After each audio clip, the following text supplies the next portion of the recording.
Hi, everybody. I'm Brian Duffy. Welcome to this edition 32 of the Stadium Showdown. Wow, what a week it has been. Of course, everybody's still talking about the big agreement between the mayor and the Haslam Sports Group. $100 million would come from the Haslams to the city of Cleveland to kind of pave the way for the Browns to move to Brook Park and build that indoor stadium. But hold on for just a second. Council has to approve parts of this, and Councilman Brian Casey not at all happy about this deal. I kind of look at this like dating a girl that doesn't want to be with you anymore. You've all been there. Right. And in regards to that relationship, right, common sense tells you let her go and never think about her again and move on. But your heart tells you, right, that team belongs in the city of Cleveland. All right, and it should be noted that Councilman Casey, not the only one who expressed a lot of concern about this deal. There were plenty of members in council who are not excited at all about the parameters of the deal. I couldn't even hold my nose and vote for this from what I've just read. I mean, I'm like shocked. I'm shocked. The mayor's a bright guy. I'd like to know who advised him on this. Who advised him on this? And then we find out that the council president wasn't apprised, told that the county executive wasn't apprised, county members of the county council was not apprised. None of us in council were apprised of the deal. And yet we're supposed to jump for joy and say, man, we got a good deal here. We got the shaft.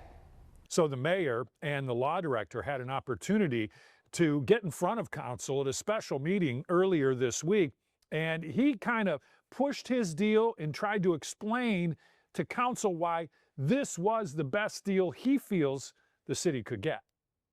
In no world would I ever try to leave money on the table.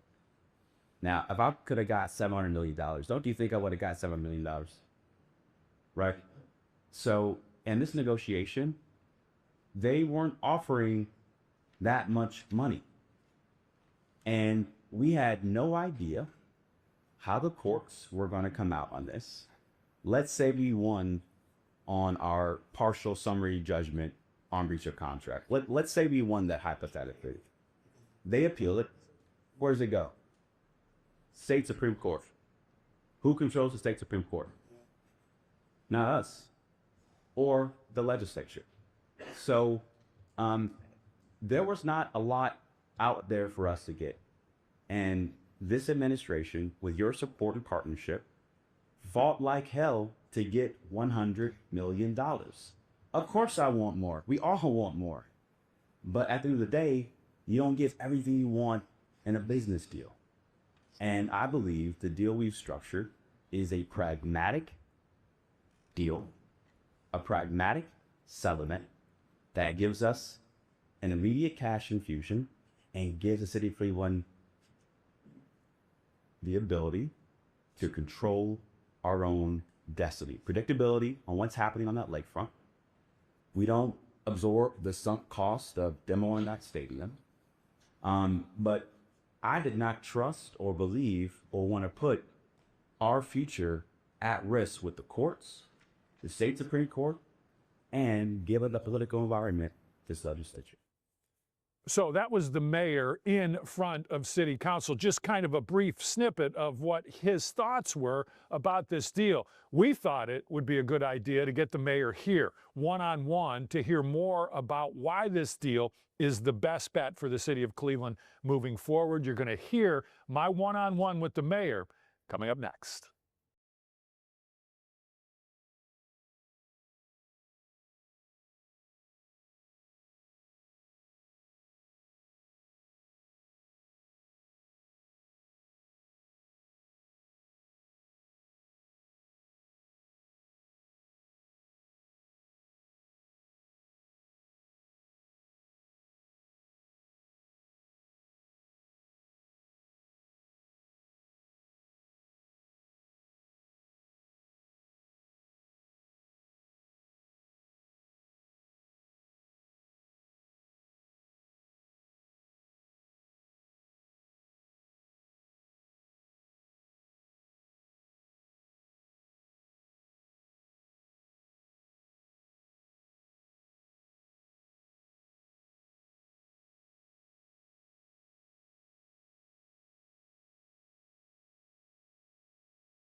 Welcome back to this edition of Stadium Showdown. Now thrilled to be joined by Cleveland Mayor Justin Bibb. And Mayor, of course, you've heard council. There's some outrage in some corners of council. You had an opportunity to get in with City Council one morning this past week and give them your take on why this is a good deal to take. Where do you think you stand right now with City Council members? Because they have to approve multiple things here. The donation, as it's called, the 100 million, the demolition of city property. This has to happen in a relatively short period of time.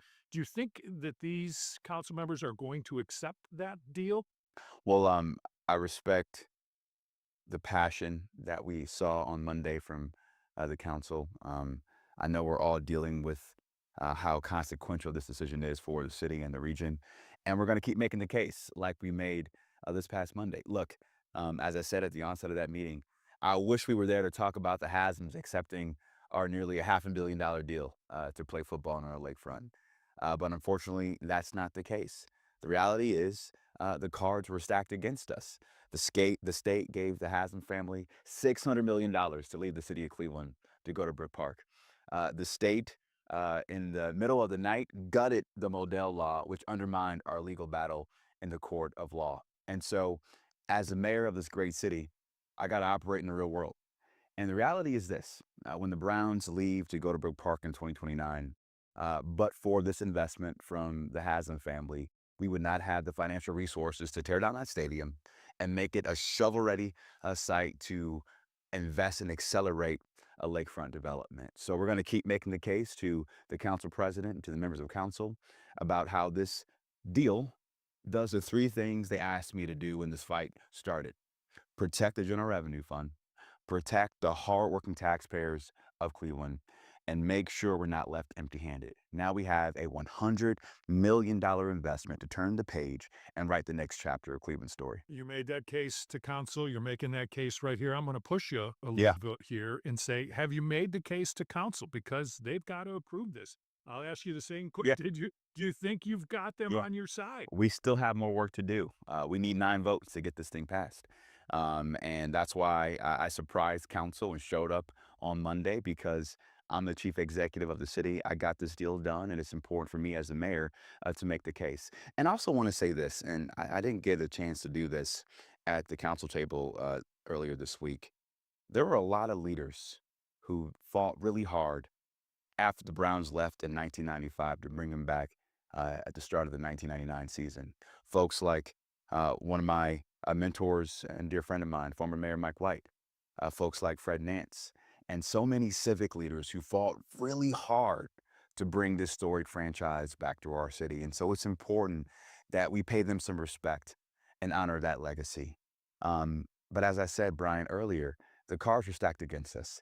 HSG has made a business decision, and now it's my responsibility to make sure we can write the next chapter of Cleveland's story and make sure it's better than ever. Okay. All right. Thanks, Mayor. You're not off the hook yet. We're going to bring you back. We want to talk about lakefront development. We're going to ask the mayor a couple of questions about where we stand with the lakefront and how that development process is underway when Stadium Showdown continues.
All right, welcome back to this edition of Stadium Showdown. We are very thankful the mayor, Justin Bibb, has taken some time to be with us here.